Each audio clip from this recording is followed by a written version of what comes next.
የአዲስ አበባ ከተማ ፖሊስ አባል ከደንብ ማስከበር ጋር በመሆን ድርጅቶችና ግለሰቦችን በገንዘብ በመቅጣት ገቢ እንዲያሰባሰቡ መታዘዛቸውን ተሰማ። የክፍለ ከተማ ስራ አስፈጻሚ የፖሊስ አዛዦች በመሰብሰብ በተለይ ከነጋዴዎችና ድርጅቶች ገንዘብ በአስገዳጅ ሁኔታ እንዲሰበሰብ ትዕዛዝ ሰጥቷል። አንድ የፖሊስ ኢንስፔክተር እንደገለጹት እያንዳንዱ የፖሊስ ጣቢያ የተወሰነ የገቢ ኮታ ተሰጥቶታል። ይህም በታዘዘው ጊዜ ገደብ ውስጥ መሰብሰብ ግዴታው ነው። በዚህ ምክንያት ፖሊስ መደበኛ ስራውን ትቶ ቤት ለቤትና ድርጅት ለድርጅት ገንዘብ ሲጠይቅ እንደሚውል ተገልጿል። ገቢ የሚሰበሰብባቸው መንገዶች መካከል ደንብ ማስከበር ጋር በመሆን ገንዘብ መቅጣት፣ የህዳሴ ግድብ ኩፖን ማስገደድና ለኮሪደር ልማት በሚል ከነጋዴዎች መዋጮ መጠየቅን ይገኙበታል። ያልተስማሙ የንግድ ፈቃዳቸው እስከ መታገድ ሊደርስ እንደሚችል ተጠቁሟል። የአዲስ አበባ ከተማ አስተዳደር ደንብ ማስከበር ባለስልጣን በወጣው መግለጫ በትናንትናው ዕለት ብቻ 4.2 ሚሊዮን ብር ከቅጣት መሰብሰቡን አስታውቋል። ከተሰበሰበው ገንዘብ ውስጥ በአዲስ አበባ ክፍለ ከተማ 1.3 ሚሊዮን ብር፣ በአቃቂ ክፍለ ከተማ 800 ሺህ ብር፣ በየካ ክፍለ ከተማ 600 ሺህ ብር፣ በቦሌ ክፍለ ከተማ 600 ሺህ ብር እና በአራዳ ክፍለ ከተማ 500 ሺህ ብር ተሰብስቧል ብለዋል። የመርካቶ ቁጥር 1 መካከለኛ ግብር ከፋዮች ቅርንጫፍ ጽህፈት ቤት 2 ሰራተኞችን በቁጥጥር ስር አዋለ። የግብር ተመን በአስተያየት እንገምትላቸዋለን በማለት 1.7 ሚሊዮን ብር በላይ የተቀበሉ 2 የመርካቶ ቁጥር 1 መካከለኛ ግብር ከፋዮች ቅርንጫፍ ጽህፈት ቤት ተጠርጣሪ ሰራተኞችና ገንዘቡን ከንግዱ ማህበረሰብ ሲያሰባስቡ የነበረ 5 ተጠርጣሪ ነጋዴዎችን በቁጥጥር ስር መዋሉን ፖሊስ ገልጿል።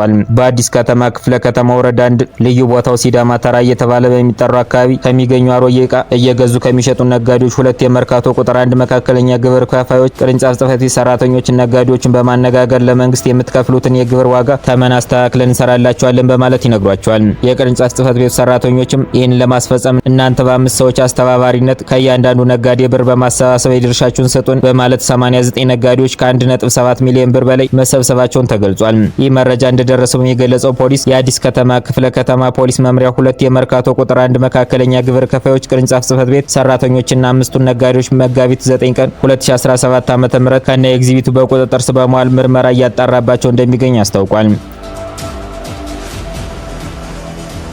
የትግራይ ክልል የሰላም የጸጥታ ቢሮ ቀበሌ ነዋሪ ማረጋገጫ መታወቂያዎች በሌላ መንቀሳቀስ ይከለከላል ሲል ያወጣው መግለጫ አነጋጋሪ ሆኗል። መግለጫው በማስመልከት ፋይዳ፣ ፓስፖርት፣ የባንክ ደብተር፣ የተለያዩ የመንግስትና የግል መስሪያ ቤቶች መታወቂያዎችን ዋጋ የሚያሳጣ ልክ ያልሆነ መግለጫ ነው በማለት አስተያየት ይሰጣሉ። ከነዋሪዎች ገንዘብ ለመሰብሰብ ከማለም ውጭ የሚተገበር መግለጫ አይደለም ያሉም አይጠፉም። በክልሉ ወጣት ያለውና የሚታየውን ሰፊ የለውጥ ተነሳሽነት ፍላጎት ለማዳከምና ለማፈን ያለመ ነው የሚል ጠንካራ አስተያየት ያንሸራሸሩ ወጣቶችም አሉ።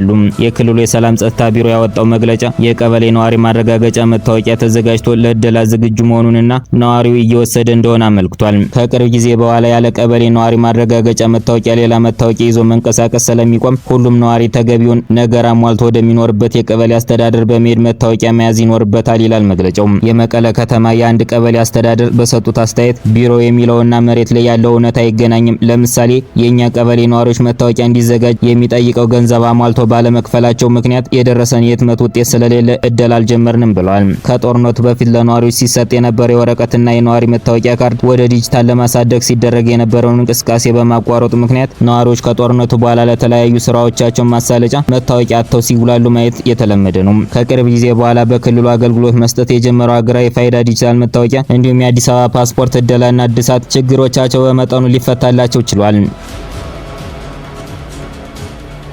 አንድ የቀድሞ የትግራይ ጊዜያዊ አስተዳደር ኃላፊና አንድ የቀድሞ የረድኤት ሰራተኞችን ጨምሮ 8 የትግራይ ተወላጆች 12 የኢትዮጵያና የኤርትራን ከፍተኛ ባለስልጣናት ወታደራዊ አዛዦች በሰሜኑ ጦር ወቅት በትግራይ የጦር ወንጀል እና በሰብአዊነት ላይ የሚፈጸሙ ወንጀሎች ፈጽመዋል በማለት ለጀርመን አቃቢ አቤቱታ አቅርበዋል። የወንጀሎቹ ሰለባና ወንጀሎቹ ሲፈጸሙ እማኝ የነበሩ አቤቱታ አቅራቢዎች የጀርመን ፌዴራል አቃቢ በወንጀሎቹ ላይ የምርመራ መዝገብ እንዲከፍትና በአገሪቱ ፍርድ ቤት ክስ እንዲመሰረት ጠይቀዋል። ግለሰቦቹ አቤቱታ ያቀረቡት ሌጋል አክሽን ወርልድ ዋይድ በተሰኘ የህግ ተቋምና ሌሎች ድርጅቶች የህግ ባለሙያዎች ድጋፍ ነው። የጀርመን አቃቢ በውጭ ሀገራት በተፈጸሙ ዓለም አቀፍ አስከፊ ወንጀሎች ዙሪያ ምርመራ የማድረግ ስልጣን አለው።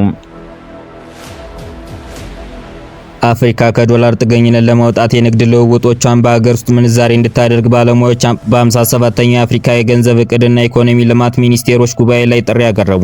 የአፍሪካ ንግድ ፖሊሲ ማዕከል እንደገለጸው የዶላር ጥገኝነት አህጉሩን በአመት 5 ቢሊዮን ዶላር እንደሚያስከፍለው ተገልጿል። የተባበሩት መንግስታት የአፍሪካ ኢኮኖሚክስ ኮሚሽን ዋና ኢኮኖሚስት አናን ሞርሲ እንዳሉት የሀገር ውስጥ ምንዛሬ ፋይናንስ ማስቀደም የአፍሪካን ኢኮኖሚ ከውጭ ጥገኝነት ለመጠበቅና ጠንካራ የፋይናንሻል ስነ ምህዳር ለመፍጠር አስፈላጊ ነው። ይህ እርምጃ አፍሪካን ከውጭ ምንዛሬ ጥገኝነት በመታደግ የንግድ ወጪን ለመቀነስ ኢኮኖሚ ትስስር ለማጠናከር ይረዳል ብለዋል።